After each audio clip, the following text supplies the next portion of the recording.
পঞ্চদশ খণ্ড। শ্রীরামকৃষ্ণ, ঈশান, ডাক্তার সরকার, গিরিশ প্রভৃতি ভক্ত সঙ্গে শ্যামপুকুরের বাটিতে আনন্দ ও কথোপকথন। প্রথম পরিচ্ছেদ। গৃহস্থাশ্রম কথা প্রসঙ্গে। আশ্বিন শুক্লা চতুর্দশী, সপ্তমী, অষ্টমী ও নবমী 3 দিন মহামায়ার পূজা মহোৎসব হইয়া গিয়াছে। দশমীতে বিজয়া। তদুপলক্ষে পরস্পরের প্রেমালিঙ্গন ব্যাপার সম্পন্ন হইয়াছে।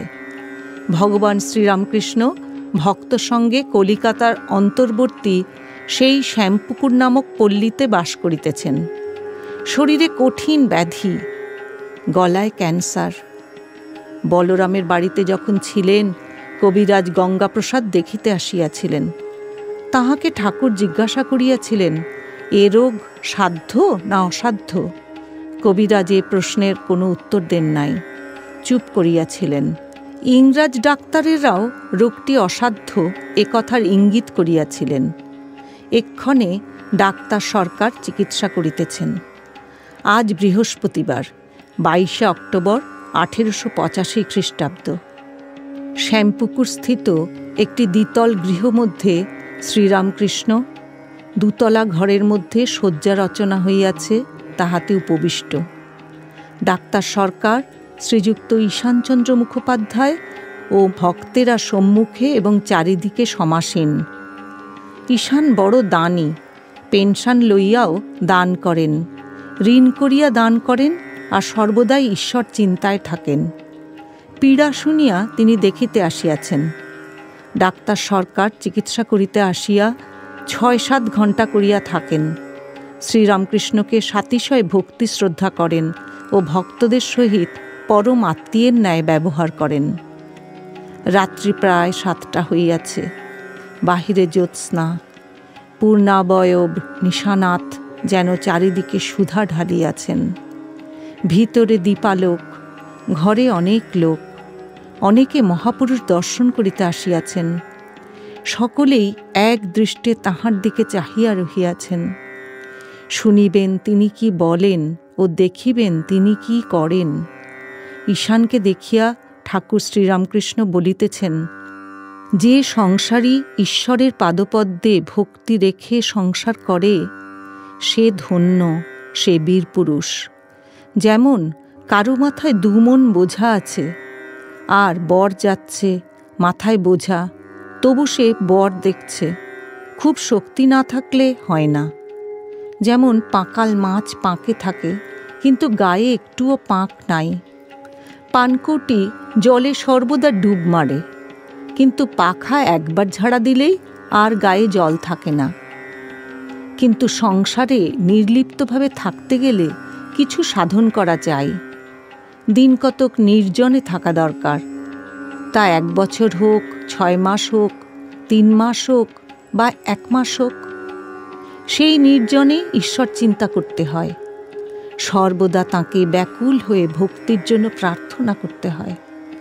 আর মনে মনে বলতে হয়, আমার এ সংসারে কেউ নাই যাদের আপনার বলি, তারা 2 দিনের জন্য। ভগবান আমার একমাত্র আপনার লোক, তিনিই আমার সর্বস্ব। হায়, কেমন করে তাকে পাব? ভক্তি লাভের পর সংসার করা যায়। যেমন হাতে তেল মেখে কাঁঠাল ভাঙলে হাতে আর আঠা লাগে না। সংসার জলের স্বরূপ, আর মানুষের মনটি যেন দুধ।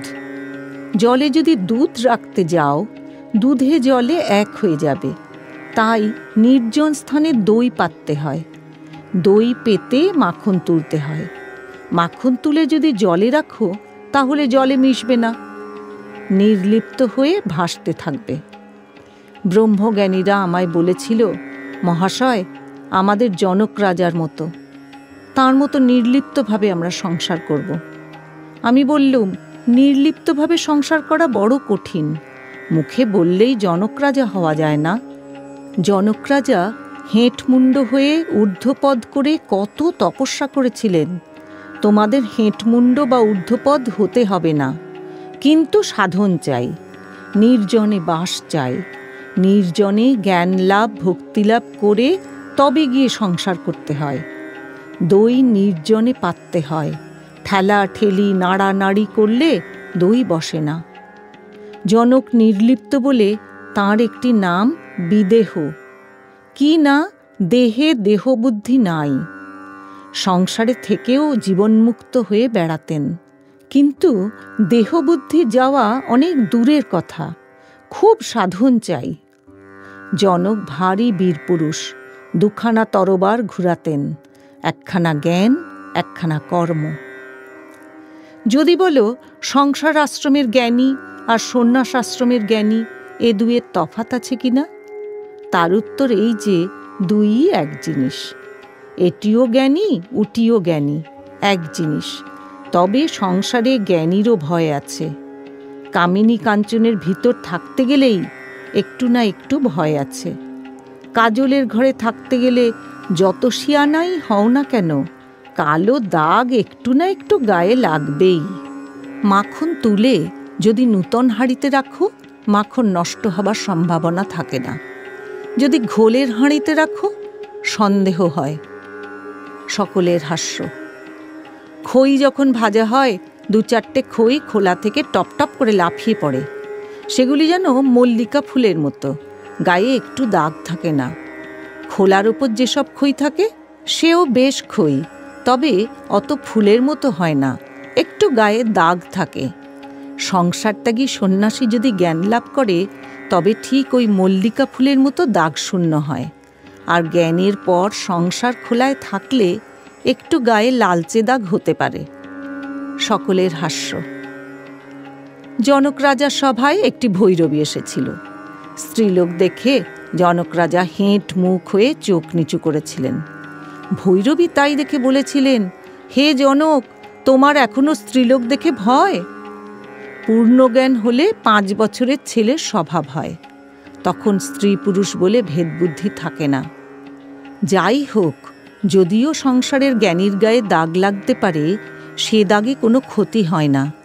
চন্দ্রে কলঙ্ক আছে বটে, কিন্তু আলোর ব্যাঘাত হয় না। কেউ কেউ জ্ঞান লাভের পর লোকশিক্ষার জন্য কর্ম করে, যেমন জনক ও নারদাদি।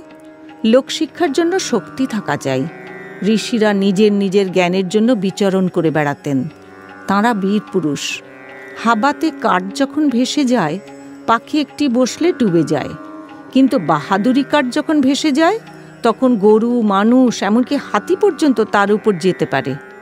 স্টিমবোট আপনিও পাড়ে যায়, আবার কত মানুষকে পার করে দেয়।